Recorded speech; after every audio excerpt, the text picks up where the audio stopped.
Hi everyone, welcome to another lecture in the series of lectures on Plath. Today we're going to be reading two more diary entries and then we'll discuss them. We'll probably discuss them alongside.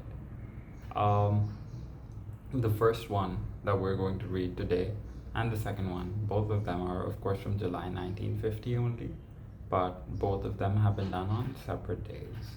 The dates are not mentioned.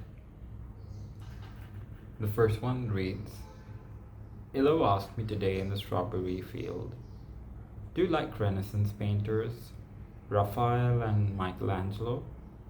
I copied some of Michelangelo once. And what do you think of Picasso?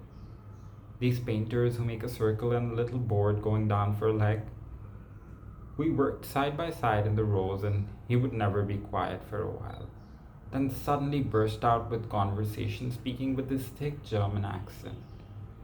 He straightened up, his tan, intelligent face crinkling up with laughter.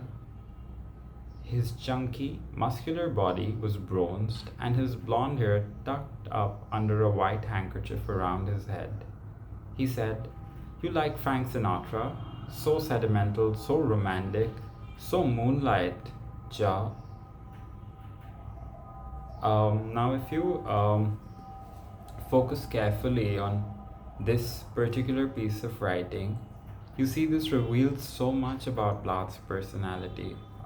The fact that the first one which we read was not the only time that she would like to go and spend her time in strawberry fields.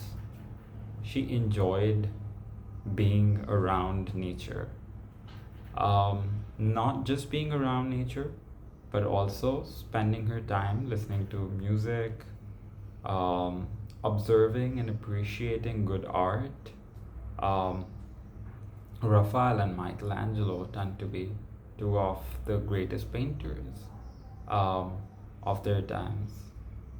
Now, Plath as a writer would generally be perceived to be someone who would be more into books only, but no. She also likes to not just consume, but talk about painters,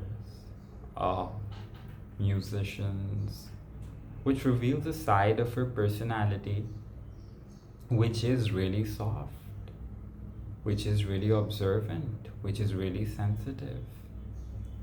Then if you read through another entry, which is a sudden slant of bluish light across the floor of a vacant room, and I knew it was not the street light but the moon. What is more wonderful than to be a virgin, clean and sound and young, oh such a night, being raped.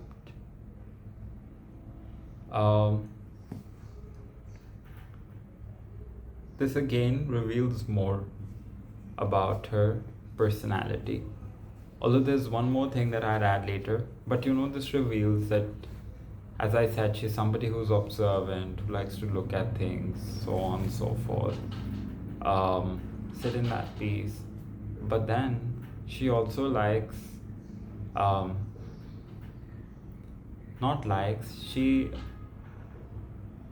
has, of course, these deep desires if, somebody would make that kind of rough love to her. And right now she's in this phase of life, she's not seeing anyone. But what does disturb me is that, sure, her journals were a literary event. They gave us a lot of insight into her mind. But at the same time,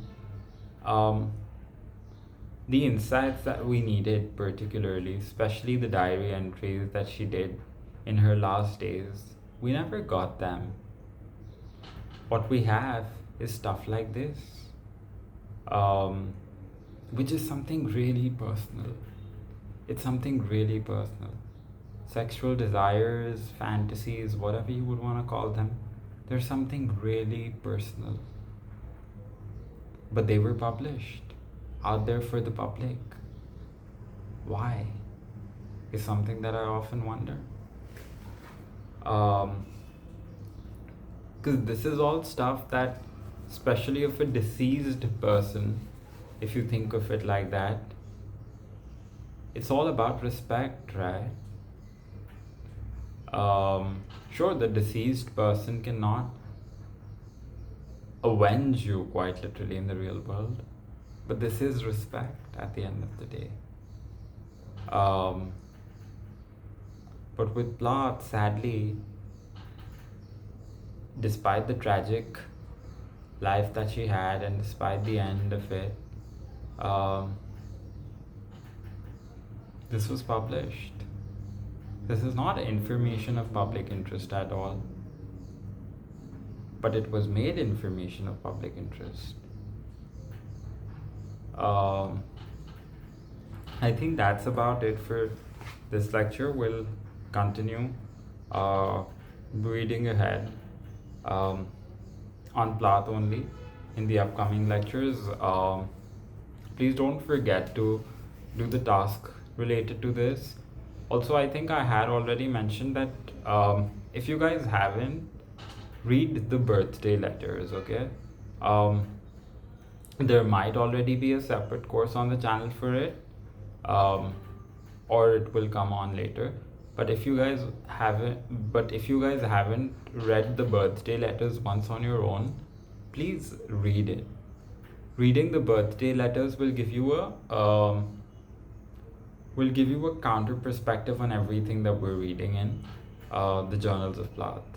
I think that's about it for today's video. If you like it, don't forget to